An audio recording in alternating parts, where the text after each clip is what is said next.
ఉమ్మడి కరీంనగర్ జిల్లా వ్యాప్తంగా మున్సిపాలిటీలు మున్సిపల్ కార్పొరేషన్లో ఎన్నికల నిర్వహణకి రంగం సిద్ధమైంది.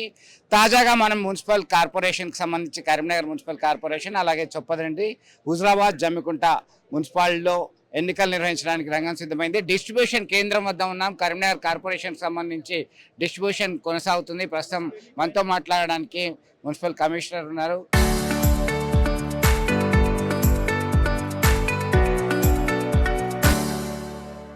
సార్ సార్ ఎట్లాంటి అరేంజ్మెంట్స్ ఏర్పాటు చేయడం జరిగింది? డిస్ట్రిబ్యూషన్కి సంబంధించి పోలింగ్ సెంటర్లు ఎంత ఉన్నాయి, సిబ్బంది ఎంత ఉన్నారు, ఎట్లా ఉంది సార్? కరీంనగర్ నగరపాలక సంస్థ ఆధ్వర్యంలో మనం ఇక్కడ ఎస్ఆర్ఆర్ డిగ్రీ కాలేజ్లో ఈ డిస్ట్రిబ్యూషన్ అండ్ రిసెప్షన్ సెంటర్ని అరేంజ్ చేయడం జరిగింది. సో ఈరోజు మనం ఇక్కడ కరీంనగర్ నగరపాలక సంస్థలో టోటల్ 66 డివిజన్లో 477 పోలింగ్ కేంద్రాలని అరేంజ్ చేశాము. ఈ 477 పోలింగ్ కేంద్రాన్ని మనము డిస్ట్రిబ్యూషన్ కావచ్చు, పోలింగ్ కావచ్చు, కలెక్షన్ ఆఫ్ రిపోర్ట్స్ కావచ్చు, ప్లానింగ్ కోసం మనము టోటల్ 33 రూట్స్గా మనం డివైడ్ చేసుకున్నాం. ఈ 33 రూట్స్కి కూడా ఈచ్ రూట్లో ఒక జోనల్ ఆఫీసర్, ఒక రూట్ ఆఫీసర్ని కూడా అరేంజ్ చేయడం జరిగింది. వాళ్ళకి సపరేట్గా బస్సెస్ అరేంజ్మెంట్ చేయడం కూడా జరిగింది. అట్లానే రూట్ వైజ్గానే మనం కౌంటర్స్ కూడా పెట్టినాం. 33 స్పెషల్ కౌంటర్స్ పెట్టినాం డిస్ట్రిబ్యూట్ చేయడానికి. ఈ కౌంటర్స్లో కూడా మనకి ఆ రోజు జోనల్ ఆఫీసర్స్ నుంచి అక్కడ ఆ రూట్కి సంబంధించిన పోలింగ్ కేంద్రాల్లో వచ్చిన పిఓస్కి, ఏపీఓస్కి కూడా పోలింగ్ సామాగ్రిలు కావచ్చు, ballot papers, ballot boxes, statutory, non statutory forms, ఇతరాల ఆవశ్యకత ఉన్న సామాగ్రి కూడా ఆల్రెడీ ఇస్తున్నారు. సో దాదాపు 90% ఇప్పుడు ఆల్రెడీ మా సామాగ్రి కూడా అందరికీ ఇచ్చేసారు. కొందరు ఎక్కడైనా పిఓస్ లేట్ వచ్చిన దగ్గర మాత్రమే ఇప్పుడు కొంచెం వెయిటింగ్ ఉంది. So I think by 2 o'clock వరకు మనం ఈ డిస్ట్రిబ్యూషన్ని కంప్లీట్ చేసుకుంటాం. అన్ని పోలింగ్ కేంద్రాలు కూడా 10-15 కిలోమీటర్ రేడియస్లోనే ఉన్నాయి కాబట్టి ఐ థింక్ 3-4 లోపలనే అన్ని పోలింగ్ పార్టీస్ వాళ్ళ పోలింగ్ కేంద్రాలని రీచ్ అయిపోతారు. అంటే మార్నింగ్ మాక్ పోలింగ్ ఎన్ని గంటలకు నిర్వహించే అవకాశం ఉంది, చేస్తారా? ఎప్పటి నుంచి ఎప్పటి వరకు టైం కేటాయించడం జరిగింది? మార్నింగ్ 7కి పోలింగ్ స్టార్ట్ అయిపోతుంది. పోలింగ్ 5 వరకు ఉంటుంది. సో 5లో ఎవరైనా వచ్చి క్యూలో ఇంకా ఉంటే వాళ్ళకి స్లిప్స్ ఇస్తారు, కొంచెం అక్కడ ఎక్కువ టైమింగ్ అలౌ చేస్తారు. సో అది యాజ్ పర్ ద రూల్ మనం ఫాలో చేసుకుంటాం. అంటే కొన్ని డివిజన్లకు సంబంధించి బోగస్ ఓట్లు, అంటే ఒకే వ్యక్తికి పలు బూతుల్లో ఓటు అలాట్ చేసినటువంటి విషయం మీ దృష్టికి తీసుకురావడం జరిగింది. నిన్న వాట్సాప్ కూడా చేశాను. ఎట్లాంటి మెసేజ్ ఇస్తారు మీరు దీనికి సంబంధించి? అంటే మనం మున్సిపల్ ఎన్నికల కోసం మనమే ఏది ఓటర్ రోల్ అనేది మనం ప్రిపేర్ చేయలేదు, పబ్లిష్ చేయలేదు.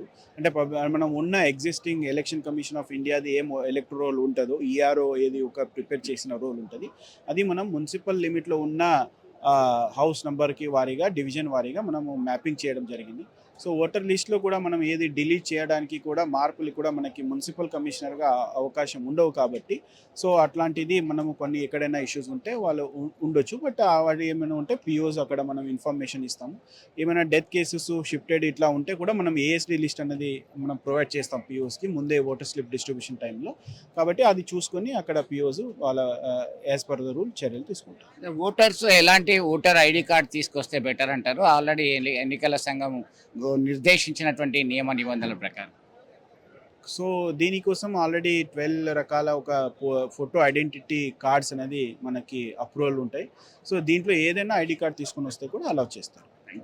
సో మొత్తం మీద పీస్ఫుల్ మేనర్లో ఎన్నికల నిర్వహణకి రంగం సిద్ధమైనటువంటి పరిస్థితి. కొన్ని సందర్భాల్లో ఇప్పటికే ఈరోజు సాయంత్రం వరకు వారికి కేటాయించినటువంటి సెంటర్లకి polling presiding officers, assistant presiding officer, zonal రూట్లు, అలాగే 33 రూట్లలో వారికి నిర్దేశించినటువంటి స్థలానికి వెళ్ళడానికి నియమ నిబంధనలు అమలు చేస్తున్నారు. దీనికి సంబంధించి ఇప్పటికే డిస్ట్రిబ్యూషన్ సెంటర్ వద్ద నుంచి వాళ్ళు వెళ్తున్నారు. ఈరోజు సాయంత్రం వరకు వెళ్తారు. ఉదయమే 6 గంటలకి మాక్ పోలింగ్ నిర్వహిస్తారు. సిబ్బంది అందరికీ కూడా వారు కేటాయించినటువంటి సామాగ్రిని చెక్ లిస్ట్ చూస్తున్నటువంటి పరిస్థితి మనం గమనించవచ్చు.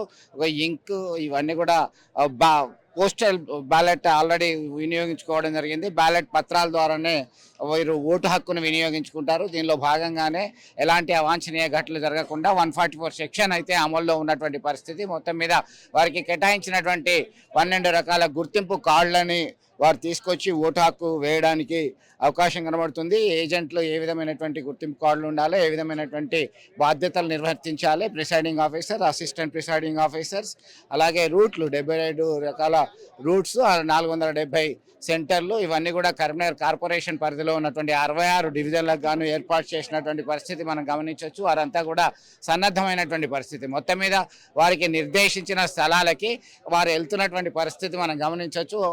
వారికి కేటాయించినటువంటి వార్డు నెంబర్ ఎంత, పోలింగ్ స్టేషన్ నెంబర్ ఎంత అనేది కూడా కేటాయించడం జరిగింది. దీనికి సంబంధించి అయితే ప్రత్యక్షంగా మనం చూస్తున్నాం, చాలా బిజీగా గడుపుతున్నారు ఒక్కొక్కరు వారి సిబ్బంది అంతా కూడా. దానికి సంబంధించి అయితే ఈ బ్యాలెట్ సంబంధించినటువంటి అన్నీ కూడా నిర్దేశించినట్టు జరిగింది. ఇదంతా కూడా మనం చూస్తున్నాం. ఇదే వాళ్ళకి గుర్తింపు కార్డులకు సంబంధించి ఏ డివిజన్లకు సంబంధించి వారి యొక్క పేరు, దానికి సంబంధించినటువంటి గుర్తులు కూడా కేటాయించడం జరిగింది. ఇదంతా కూడా ఒక్కసారిగా ఒక సిస్టమేటిక్ మేనర్లో ఇప్పటికే ఎన్నికల సిబ్బందికి శిక్షణ ఇవ్వడం జరిగింది. దానిలోనే వీళ్ళంతా కూడా వారి విధులను నిర్వర్తించడానికి చాలా ఆసక్తిగా ఎదురు చూస్తున్నటువంటి పరిస్థితి అయితే మనం ప్రత్యక్షంగా గమనిస్తున్నాం. ఇదంతా కూడా ఒక సిస్టమేటిక్ మేనర్లో రేపు అంటే 11వ తేదీ ఉదయం 7 గంటల నుంచి 5 గంటల వరకు ఎన్నికల ప్రక్రియ కొనసాగుతుంది. ఆ తర్వాత 13వ తేదీన ఓటింగ్ ప్రక్రియ, కౌంటింగ్ అనేది కొనసాగేటువంటి అవకాశం కనబడుతుంది. ఎలాంటి అవాంఛనీయ ఘటనలు జరగకుండా అయితే ఇప్పటికే పోలీస్ సిబ్బంది BNS 163 సెక్షన్ ప్రకారము, గతంలో మనం 144 సెక్షన్ అనేవాళ్ళము, దాన్ని అమలు చేస్తున్నారు. ఖచ్చితంగా రూట్స్ అదంతా కూడా ఫాలో అవుతున్నటువంటి పరిస్థితి అయితే గమనించవచ్చు. ఇదే ఇక్కడ తాజా అప్డేట్. వీడియో జర్నలిస్ట్ సుమంత్తో కలిసి చంద్రశేఖర్, RTV కరీంనగర్ నుండి. చరిత్ర సృష్టించినోడు ఇప్పుడు ఆ చరిత్రని తిరగరాయబోతున్నాడు. అబద్ధాల గోడల్ని బద్దల కొట్టి నిజాలను రాగా మీ ముందుంచబోతున్నాడు. నిజమైన వార్తల కోసం వెంటనే డౌన్లోడ్ చేసుకోండి రా యాప్ని.